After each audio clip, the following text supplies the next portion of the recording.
this is James Bernard.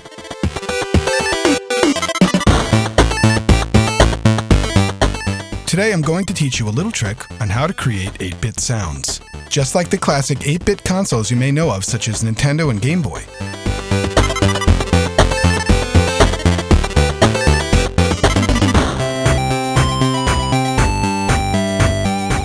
We're going to learn how to do this.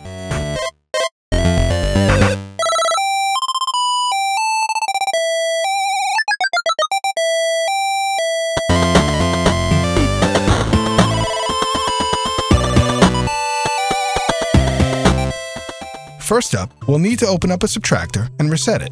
This can be done by hitting Ctrl plus click on a Mac or right-clicking on a Windows computer and selecting Reset Device. We'll need to change the polyphony to 1 so that only one note can be played at a time. The first oscillator will be a square wave, 1 octave higher. Turn off the envelope filter so that it won't affect your filter's behavior.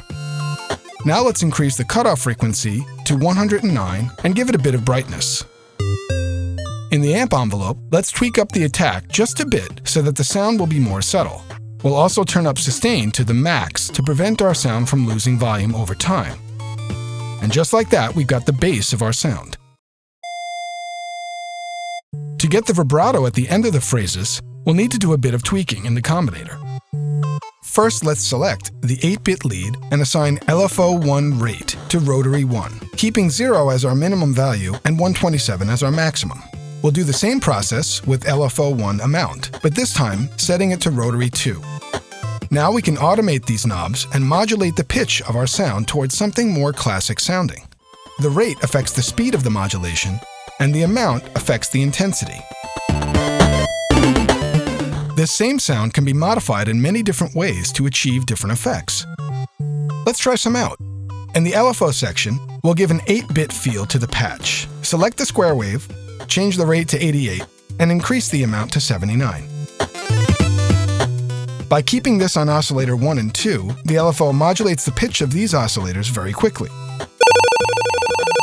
Now in Mod Envelope, we can modify this effect even more.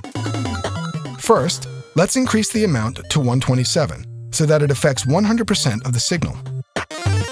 We'll move the attack to 101, and set the decay and sustain to the maximum. Now we'll set the release to 62 so that it doesn't sound clicky when we release the note. Now it sounds like an Italian plumber just leveled up. We can even activate the Mod Envelope Invert option to invert the effect. This way, we'll know when the plumber failed to rescue the princess. We can also make 8-bit percussive sounds using Scream 4. Let's use the beat of this same song as an example. Here we're using Chemical Kit 10 from the redrum, and this is how it sounds without processing. Now let's add a Scream 4, select Digital, and modify the parameters in the following way. Set the damage control to 46, parameter 1 at maximum, and parameter 2 at 67. And now this is how our drums will sound. This is, of course, a matter of your own taste. Remember that by changing these 3 parameters, we can achieve many different results. Oh, and one last tip. There's another way to get the vibrato at the end of the sound, by using the LFO2 and taking advantage of the delay knob. This gives the LFO2 a bit of time before it actually activates. Let's change the option from phase to oscillators 1 and 2. We'll increase the rate to 82 and the amount to 51.